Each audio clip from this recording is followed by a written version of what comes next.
Hey guys, it's Kevin, and this is going to be another classic movie review. Now, this movie I'm going to be reviewing, I knew nothing about this movie. I wasn't even planning on watching it, but my friend told me that I should watch this movie after I watched all that jazz, because this was another movie from the Criterion Collection, and he felt I should watch it after, so I'm like, okay, I'll watch it, and I didn't really think anything of it, and, that movie is the 1978 animated thriller, adventure classic Watership Down. Now, Watership Down, I know I just said this is an animated movie, and I just thought, why do you want me to watch this animated movie? What I eventually realized that this was actually a adult animated movie. It's much different than your typical animated movie, and I'm very happy that I watched Watership Down. I definitely am, because this movie is actually very good. I really enjoyed Watership Down for the most part. Now, it does have a few problems that I will talk about, but overall, I did enjoy Watership Down. It wasn't, like, I didn't think it was a masterpiece. I thought I was going to think that, but it wasn't a masterpiece, and it does have a couple problems I will talk about, but overall, I really enjoy this movie. Let's get to the plot of Watership Down. The plot of Watership Down is pretty simple. Basically, we have these rabbits who are living in this forest, basically, in the English countryside of Sandalford, Sandalford, and basically this young rabbit, Fiver, ends up seeing this vision that basically tells him that danger is about to come to your forest and that you need to leave, basically. So they basically attempt to persuade their chief rabbit to have the warren evacuated and moved elsewhere, but they're dismissed and basically attempt to recruit individuals instead. So basically what ends up happening is they end up basically trying to find a new safe haven to get them safe and basically survive, and that's the plot of Watership Down. Now, the plot I just described to you, it doesn't seem like your typical anime movie, and it's not your typical anime movie. In fact, while I was watching this movie, one thought came to mind. This is a lot like Animal Farm. I read Animal Farm in 8th grade, and I really enjoyed that book, actually. I thought it was a good book. I didn't find it boring. I thought it was a good book overall. Now, Watership Down, though, is very different from Animal Farm. I do see some similarities, but it's overall a very different kind of story. Let's get to the voice acting first, because I really want to talk about the voice acting. Now, the voice acting here, one of the things I have to say about Watership Down is that the voice acting does not feel like voice acting you would hear in an animated movie. Now, let me say this. This is not your kids' animated movie that you watch with them and that you'll chuckle a little bit. No, this is a dark, bleak movie, and the acting here does not feel like an animated movie. One of the things I love about this movie is the way they started. They start off in, like, this fun way, you think you're getting into, like, this fun story, but it's really dark, and they did a really good job with that. John Hurt as Hazel, I thought was really good in this movie. He definitely captured the idea of, a good leader and someone who wants to help everyone survive. He did what he could to survive, and, he was really good with that. I definitely enjoyed his character.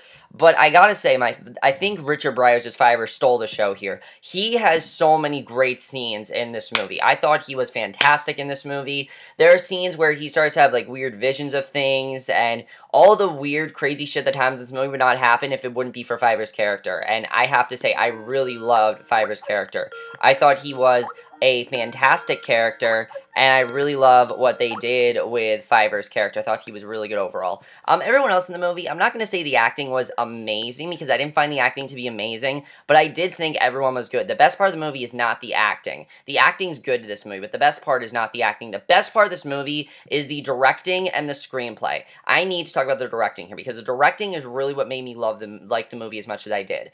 The directing here is fantastic. The directing is dark, it's bleak, they know what they want to do here. They're not trying to make a Disney movie. That's one of the things I really enjoyed. That scene, and I know people are going to be like, oh, what a cliche. When Bambi's mother gets shot in Bambi? That is basically this whole movie. That tone is the whole tone of this movie. Or when Mufasa dies in The Lion King. That is what this whole movie is. Think of that, but a whole movie. It's depressing as fuck, and that's exactly what this is. It's so depressing, and I've loved it about the movie. And another thing I really enjoy about the movie is that the movie really makes you think more about rabbits and how they think. Because we think of rabbits as, like, these cute and cuddly innocent creatures, right? But they're much smarter than we think they are. There's a great scene of them, they see these trees being cut down, they're like, oh my god, the forest is bleeding. Because to them, that's what they see. It's taking everyday objects that we see and showing it in a rabbit's perspective. I definitely love the way they did that as well. And they also have a lot of environmental messages throughout the movie, because basically humans are the big enemy in this movie. Even though, General Woundward is, like, the big, the bad guy in this movie, the bad rabbit, even though he is, the main villain, humans are really what causes all this to happen, because humans start, chopping down trees and things like that. They start building new land, and the rabbits have to relocate. And I thought it was really cool the way the film did that. I thought that was really well done. I definitely enjoyed that.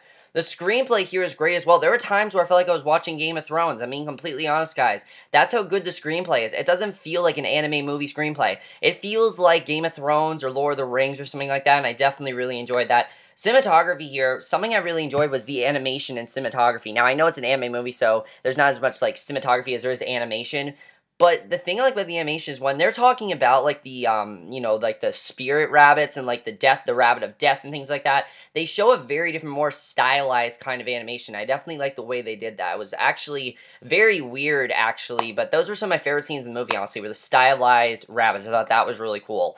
I will say I do have one complaint with the animation, and that is the prologue. I do not like the prologue of this movie at all. Completely sets off, it completely, is different from the rest of the movie. It didn't make me like the movie anymore than I did, and I was like, I don't know about this movie. Like, while watching the prologue, I was like, I really don't know, but then when we actually started the story, I really started to enjoy it.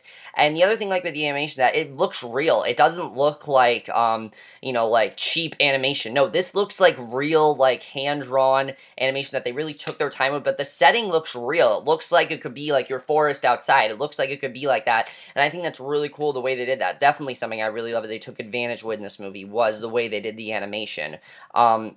But now we're going to get to some of my problems with Watership. And there are two problems I have. Besides the prologue, the whole second half of the movie, after they thought that, Hazel had supposedly died, which he didn't, it just rushed from there. After 5 or so, like, that vision, it just started to, like, rush completely, and it just seemed like, and by the way, guys, there are some legitimately very creepy scenes in this movie. There are scenes where rabbits are just, like, tearing the heads off of each other, they're, like, tearing their ears off. It is bleak, it is graphic stuff, guys. I would not recommend this for kids, definitely. If you want to have your kids see an anime movie, do not make this their first anime movie. This is going to scar them for life. They'll never look at rabbits the same way again. Like, seriously, they'll hate this movie if you do that. They'll hate you for that. So, definitely don't do that.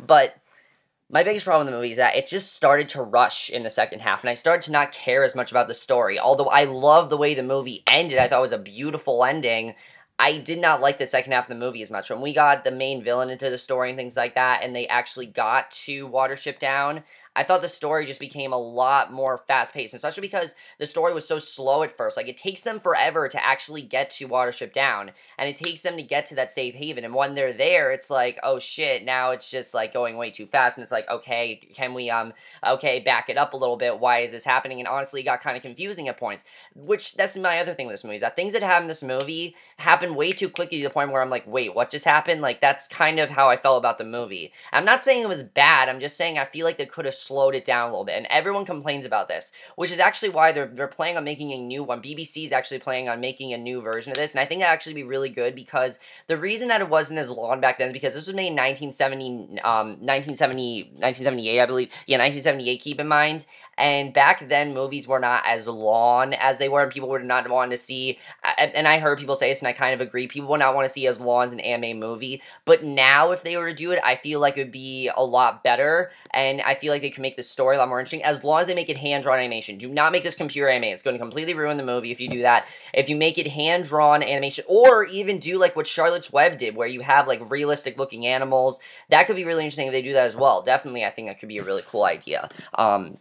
But I honestly would want to see a longer version of this. I think the movie could have been a lot longer than it was. It did not have to be 90 minutes. I understand they wanted it to be short as possible, but because the book is so long that this is based off of, why not at least try to make it maybe just at least 2 hours, okay? If it would have been at least 2 hours, I probably would have enjoyed the movie a little bit more than I did, but it really did have some great impactful messages about humans and how much we, how rabbits perceive us and how much we're kind of like, we're not like destroying the earth, but it does have some polluting messages in there, and the last line in the movie really, I think, was really interesting, where it said, like, all the world will be your enemy, prince with 1,000 enemies, and whenever they catch you, they will kill you. But first they must catch you, digger, listener, runner, prince with a swift warning. Be cunning, and your people will never be destroyed. I think what that's kind of trying to say is be the one that tries to keep your community calmed, be the one that tries to fix everything. I think that's really interesting because, Hazel always tries tried to do that. He tried to keep the community from going crazy.